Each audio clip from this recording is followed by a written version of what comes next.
it's a woman and she's a cop and she tries to get a guy out of the car.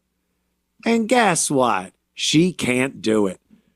Every so often, I love bringing these videos up because it shows that women have no place on a active, out in the streets, patrolling police force. You want to get crossing guard duty? Maybe you want to sit in the precinct or the offices and be data entry. Whatever they let you do as a police officer, as a woman, is fine as long as it isn't dealing with people out there on the streets. You want to drive around with a guy partner? I know the guys don't like this because they're ineffective when he needs a partner for real backup.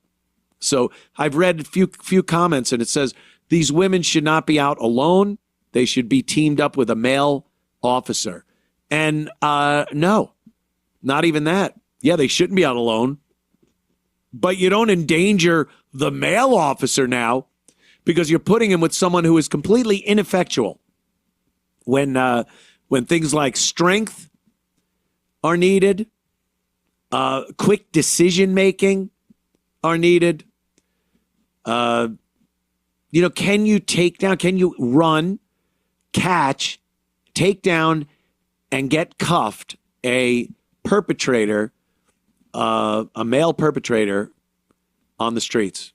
No, I don't think they can. It is all up to the perp. Everything that happens between a male perpetrator of average male size and physical fitness, everything that happens depends on what that perpetrator wants to do. He's in control. If he decides, oh, I'm being arrested. Well, I did do something wrong. This woman is the police officer, and I will put my hands behind my back, and she can arrest me. There, she has an arrest. And then they go, see, women can do police work. She arrested somebody. They don't realize that the guy, the bad guy, is 100% in control of that situation and where it's going to go. And I'm not even talking about her shooting him, which we've talked about before. That prospect is a lot more apt to happen with a female officer because she cannot utilize that scale, that gradient scale of violence that a cop needs to put upon the perpetrator. It starts as verbal commands and goes all the way up to use of deadly physical force, shooting them.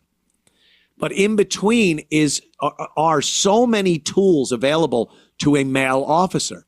Initial hands-on, less lethal stuff like tasers and batons, fighting, punching, really, hands-on escalation of fighting. A woman has verbal commands, shoot to kill. That's it. Anything in between, unless the guy, like I said, who's in control says, all right, you can arrest me. The perp is dictating everything that happens there. The woman cannot go to a toolbox and utilize any of those intermediate tools that a male police officer can utilize while trying to control a suspect. Verbal command, shoot the motherfucker. And it's proven over and over and over again. We've been through this. So here is a female cop who needs assistance from a female that comes in to help because she is being overpowered by this guy who, like I said, is in complete control of this conflict. Give me that taser now. This is the dramatic moment a passerby helps a female cop detain an out-of-control suspect after a wild chase.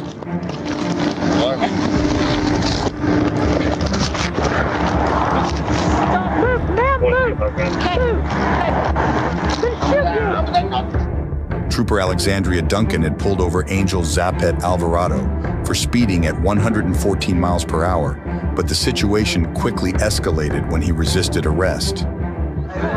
Get out of the car. Put your hands behind your back. Why?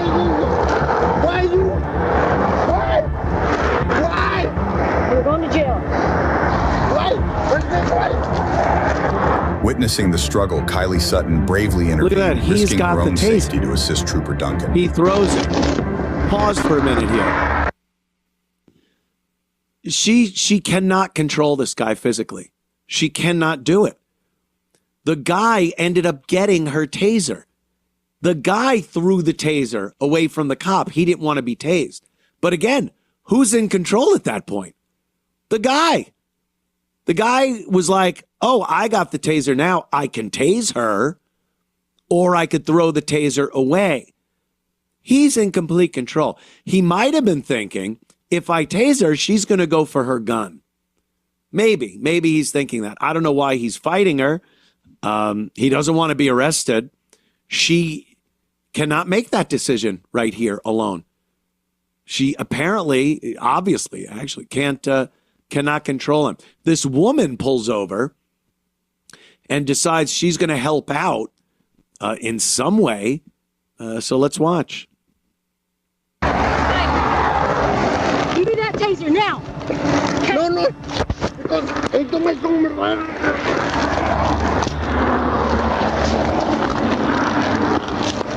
He's back on top. She should have, pause again. The woman that came to help, she was in a perfect place to choke that motherfucker out. She's not a cop. She doesn't have any restrictions on pulling that guy back by his neck and choking him. And she decides, back it up a little, Sean. She decides to go for his arms, which are on the officer. But in that instance, hey, look, she's doing her best. I don't know how knowledgeable she is about jujitsu or anything.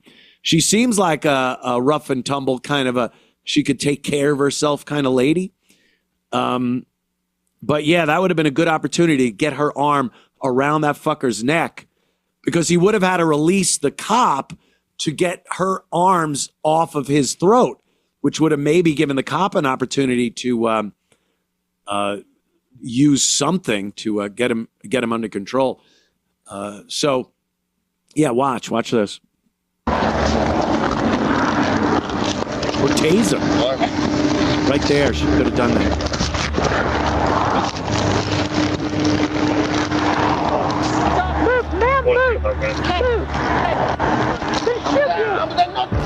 With Sutton's help in restraining the suspect, Duncan was able to draw her service weapon, firing one round that struck Zapet Alvarado in the right temple, wounding him.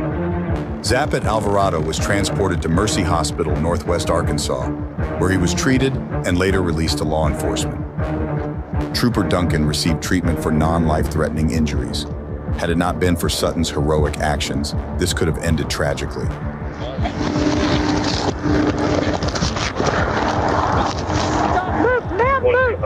She's like, ma'am, move. Hey, I'm helping you here, you piece of shit. And then in the end, we find out she had to shoot him. She shot him. It was a graze wound to the side of his head. Either that or she shot, it hit the ground and something, debris might have hit him in the head. But if he was treated and released later that day, it wasn't a temple shot in the head to that extent. So again, proving what we say here all the time. She had to resort to firing her weapon at this guy because she could not control a situation that a male officer could have controlled. A male officer in that situation is getting that guy cuffed. A female, with help from another female, still had to shoot the guy. Why this failed experiment continues is beyond me. But hey, All you ladies, you want to be in a man's world. You want the jobs. The glass ceiling needs to be broken. We want to belong to the clubs, and we want this and that. You're not capable. You're just not capable of doing it. Women and men, unbelievably different in every way possible. Unbelievably different. And the people that don't believe that are idiots, delusional, and have been brainwashed by the media and women's groups and all that other shit to the point where it has actually put people in danger. Their lives are in danger because of the lie that women are just as capable as men to do any job, anything. Women are just as capable. That lie has cost people their lives. So, I don't know. It'll never change.